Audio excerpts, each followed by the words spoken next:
আসসালামু আলাইকুম। এখন আপনাদের দেখাচ্ছি বাংলাদেশী ৳১ নোট।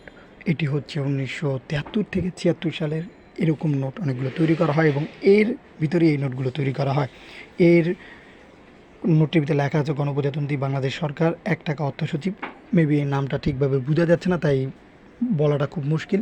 এবং এখানে ধানের ছবি ব্যবহার করা হয়েছে একটা পৃষ্ঠে এবং মাঝখানে অনেক সুন্দর ডিজাইন করা হয়েছে মতিউর ইসলাম অর্থ সচিব।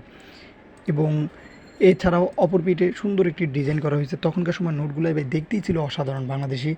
এছাড়াও এই নোটটির আরও কিছু বৈশিষ্ট্য রয়েছে, যেমন এটা বাংলাদেশের এবং এটা হচ্ছে স্ট্যান্ডার্ড ব্যাংক নোট টাইপিং।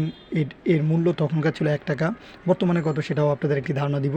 এছাড়াও এটার ইস্যু ডেট বা এটা ১৯৭২ সালে এরকম নোট তৈরি করার একটা সম্ভাবনা ছিল, তাই এটা ১৯৭৩ সালে এবং ৭৬ সালের ভিতরে তৈরি করা হয় এবং এটি হচ্ছে কাগজের তৈরি, অন্য কোনো কিছু দিয়ে তৈরিকৃত না, শুধুমাত্র কাগজের। এবং এর সাইজ বা আকার হচ্ছে ১০০x৬০ মিমি এবং এর শেপ এটি হচ্ছে আয়তাকার আকৃতি।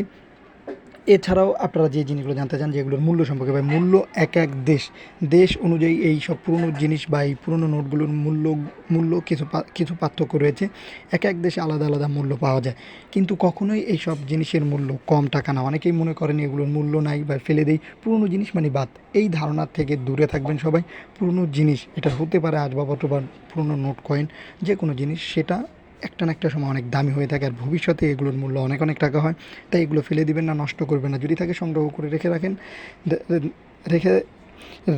ইনশাআল্লাহ ভবিষ্যতে দেখবেন অনেক অনেক টাকা বিক্রি করতে পারবেন। এছাড়া যদি এখন বিক্রি করতে চান, সেক্ষেত্রে আমাদের গ্রুপ আছে বেটার কালেকশন বিডি এবং শেখ সাব্বির হাসান মুন্সি।